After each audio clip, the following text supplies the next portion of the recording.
घटना हुई है, उस घटना के विरोध में हम लोगों ने अपने चेहरों पर काला मास्क इसलिए लगाया है क्योंकि ये सरकार पूरी तरीके से काली हो चुकी है। इनके अपराध इनकी सरकार में इतने बढ़ चुके हैं, इन्हीं के लोग जो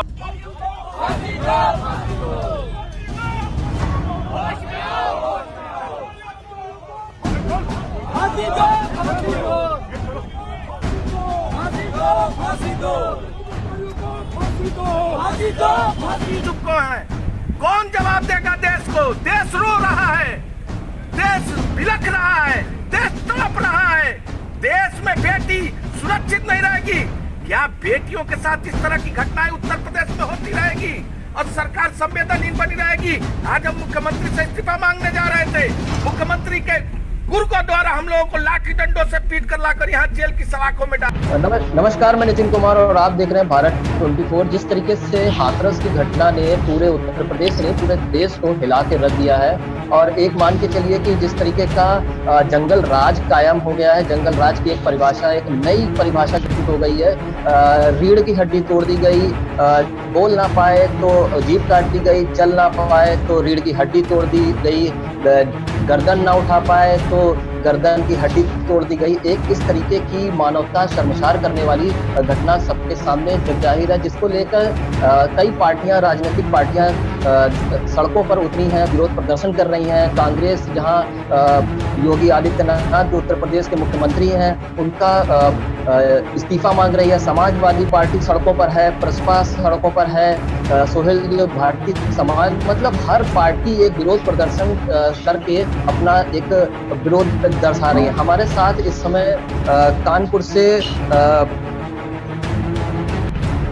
नीलम रोमिला सिंह जुड़ रही हैं, पूर्व मंत्री हैं, दर्जा प्राप्त है। हमारे साथ हमीरपुर से वाल्मीकि जुड़ रही हैं। हमारे साथ सुनील कुमार हमीरपुर से पत्रकार जुड़ रहे हैं। और बहुत बहुत मैं स्वागत नहीं करूंगा आपका, क्योंकि ये बहुत भर्त्सना वाली घटना है। इस वजह से बहुत दुख है मुझे इस बात का, और मैं जानना चाहता हूं कि आखिर ऐसी कौन सी वजह है जो 8 दिन तक जो FIR नहीं दर्ज करी गई और हीला हवाली पुलिस के द्वारा और शासन के द्वारा।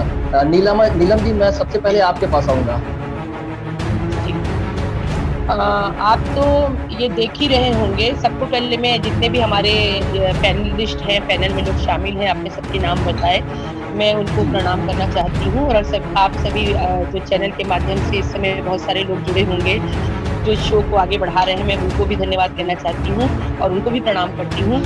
ये हमारे देश का बहुत बड़ा दुर्भाग्य है कि बेटियों, जो लोग बोलते थे कि बेटी बचाओ बेटी पढ़ाओ का नारा देने वाली जो पार्टी थी, जो कहती थी कि हम बेटियों को बचा रहे हैं, और उसी के सरकार में इस तरह से घटनाएं बहुत घटित हो रही हैं और बहुत घटनाएं बढ़ रही हैं।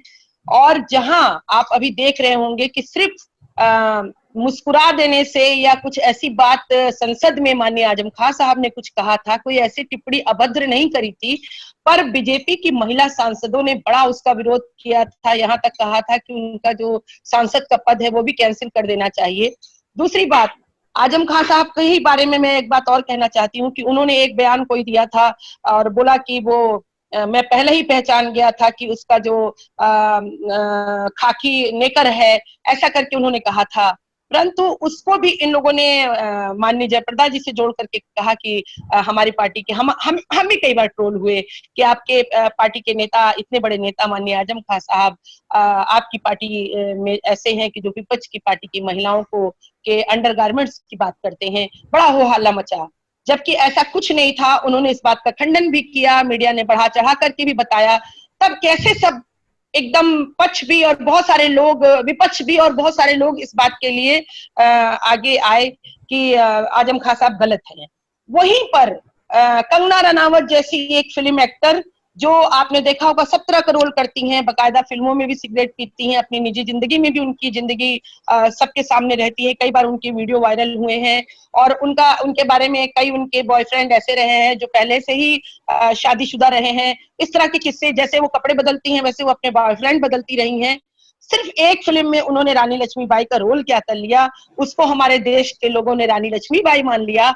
जिस महिला को कपड़ों की और वस्त्रों की जरूरत थी, और उस महिला को उसका क्या नुकसान हुआ था? अगर एक चीज उसकी मुंबई में उसका ऑफिस अगर बीएमसी के दायरे में नहीं था, बीएमसी ने नोटिस दी होगी। बीएमसी ने बहुत दिनों से चर्चा चल रही थी, जबकि पता चला कि 3 महीने की सरकार, मुंबई महाराष्ट्र की 3 महीने की सरकार थी और ये मामला उनका पहले से पेंडिंग था, और बीएमसी ने कार्रवाई की। उनको एक मतलब नाखून भर भी खरोच नहीं लगा, तो पूरी केंद्र सरकार ने उनको इतनी बड़ी सिक्योरिटी दे दी। और एक बेटी उन्नाव में आपने देखा होगा कि वो कहती रही कि मुझे बीजेपी की विधायक से बचाओ, मेरा बलात्कार हुआ है, और अगर आप लोगों ने मेरी मदद नहीं की, मुझे सिक्योरिटी नहीं दी, तो मेरे घर वाले भी नहीं बचेंगे, मैं भी नहीं बचूंगी।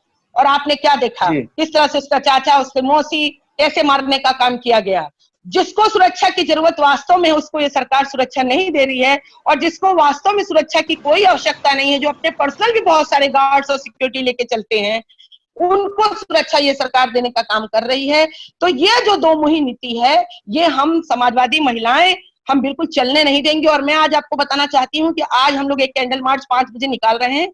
सिर्फ उसमें समाजवादी पार्टी की महिलाएं नहीं है, और मेरे साथ बहुत सारी पब्लिक की, क्योंकि मैंने फेसबुक पे डाला है, तो डॉक्टर्स लेडीज हैं, हाउसवाइफ लेडीज हैं, उन्होंने मुझे फोन कर करके कहा है कि दीदी ये कब आपका है, मैं इसमें आपके साथ शामिल होना चाहती हूँ। हमारी जब समाजवादी पार्टी की, मैं थोड़ा सा और आपका वक्त लूंगी, हमारी जब समाजवादी पार्टी की सरकार थी, तो आपको पता होगा कि हमारे माननीय राष्ट्रीय अध्यक्ष जी ने 1090 की स्थापना की थी, जिसमें महिला अपनी पहचान छुपा के, चाहे वो छात्रा हो, अक्सर आप देखते हैं कि कोई अगर छात्रा है, स्कूल जाती है, और अगर जाते समय किसी लड़के ने छेड़ दिया, तो वो अगर आके अपने घर में बताती है, तो परिवार क्या करता है, ठीक है चलो बैठो, कल से स्कूल मत जाना, बहुत पढ़ लिया, क्या करना पढ़ के, शादी होगी अपने घरे चले जाइयो, कहीं काहे को पढ़ी हो। ये होता है हमारे भारतवर्ष में, उसकी पढ़ाई छुड़ा दी जाती थी। और माननीय अखिलेश यादव ने कहा ठीक है, तुम्हारे घर वालों को पता तक नहीं चलेगा बेटी, तुम्हें अगर कोई छेड़ता है, तुम्हें कोई ट्रोल करता है, परेशान करता है, तुम सिर्फ 1090 ऐप अपने में नोट कर लेना और बता देना कि हमारे साथ ऐसी घटना घटित हुई है, तो तुम्हारी पहचान छुपा करके तुम्हारे मुलजिमों को ला करके कार्रवाई की जाएगी। इसके साथ ही महिला सुरक्षा, महिला सम्मान, इतना बड़ा एक वो बनाया कि जिसमें एसिड पीड़ित महिलाएं, रेप पीड़ित महिलाएं, जो समाज से बिल्कुल जिनकी जीने की इच्छा नहीं रहती है, क्योंकि रेप होने के बाद स्त्री का शरीर ही नहीं खत्म होता है, उसकी आत्मा भी मर जाती है। ऐसी महिलाओं को नया जीवन देने के लिए आशा ज्योति केंद्र की स्थापना, और उसके साथ ही रानी लक्ष्मीबाई वीरांगना पुरस्कार के तहत 1 करोड़ की राशि कोष में डाली गई, जिससे उन महिलाओं को आगे जीवन जीने के लिए कार्य किया जा सके। मेरे पास बहुत सारी योजनाएं महिलाओं के लिए हैं, जिसको इस योगी नहीं मैडम, योजना के लिए किसी और दिन हम रखेंगे। हम बिल्कुल है ना। तो माया जी, हम आपके पास आना चाहेंगे। जी मैडम, वापस लौटेंगे। माया जी आपके पास लौटेंगे। आवाज आ रही है आपकी? आवाज नहीं आ रही है माया जी, म्यूट है आपका, आपकी आवाज नहीं आ रही है। यहाँ से आवाज आ रही है, आपका जो है वो म्यूट है, उसको ऑन करिए। सुनील जी आपके पास आएंगे। सुनील जी। हाँ, नहीं नितिन जी, मैं ये रुमिला जी से ये पूछना चाहता हूँ कि प्रदेश के अंदर जिस कदर बेटियों को टारगेट करके बनाया जा रहा है, रोज डेली कुछ ना कुछ घटनाएं हो रही हैं, इससे पहले और भी सरकारों में होती रही हैं, इस तरीके की और भी सरकारों पे आरोप लगते रहे हैं, तो कहीं ना कहीं ये संगठित अपराध की परिभाषा में नहीं है, जिसकी सत्ता और उसी का अपराध आज की डेट में चल रहा है प्रदेश के अंदर। इससे पहले ये आरोप लगते रहे थे, क्या उसी संगठित में ये भी अपराध आता है क्या?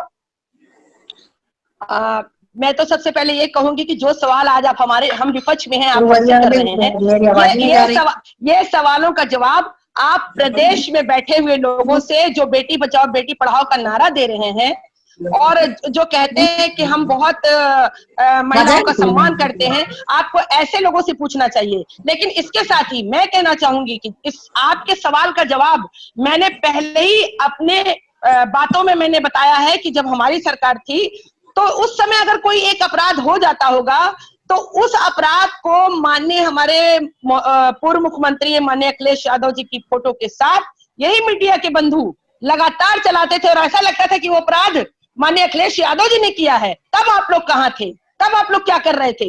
लेकिन हमारी सरकार तुरंत एक्शन लेती थी और तुरंत न्याय पीड़ित को मिलता था। हम लोगों ने इसीलिए ये जो 1 करोड़ की धनराशि वो बजट बनाया गया था कि ऐसी महिलाओं के साथ जो इस तरह की घटना घटित हुई है, उन महिलाओं को नया जीवन शुरू करने के लिए, उन्हें आर्थिक रूप से स्वावलंबी बनाने के लिए हमारा ये था। रानी लक्ष्मीबाई वीरांगना पुरस्कार भी वो देते थे। उसमें जो ऐसी महिलाएं थी, एसिड अटैक पीड़ित थी, को भी सम्मान करने का काम किया गया था। साथ ही एक बजट था जिससे मदद होती थी। इसके साथ ही एक सीओ स्तर के अधिकारी के लिए 181 नाम की गाड़ी जारी हुई थी, जिसमें बकायदा एक लेडी सीओ होती थी। कभी भी अगर इस तरह की घटना किसी महिला के साथ होती थी या बच्ची के साथ होती थी तो मौके पे वो लेडी महिला वहां जाती थी और आशा ज्योति केंद्र के अंदर ला करके उस महिला को रखा जाता था और उसका पूरा जो उसको न्याय की जरूरत होती थी पूरा करने का काम किया जाता था। जी सुनील जी, लास्ट समय है, समय ज्यादा नहीं है, तो आप इसमें लास्ट में आप कमेंट करिए क्योंकि समय ज्यादा हो रहा है और इसमें आप बताइए। सुनील जी आवाज आ रही? सुनील जी म्यूट हो गया आपका, आपकी आवाज म्यूट हो गई है। नहीं नितिन जी, मैं ये कहना चाहता हूँ कि जिस तरीके से प्रदेश में एक संगठित अपराध चल रहा है, दिन कुछ ना कुछ बेटियों के साथ कहीं ना कहीं आज जहाँ बेटी बचाओ बेटी पढ़ाओ का नारा देने वाले लोग आज दिन रात इस विषय पर मुंह बंद करे हुए बैठे, और जबकि सबसे ज्यादा जो टारगेट किया जा रहा है वो बहुजन के लोगों को टारगेट किया जा रहा है। तो कहीं कहना है ये पुरानी यही रामराज है क्या? ये पुरानी व्यवस्था को लागू करने के चक्कर में लगे हुए हैं क्या?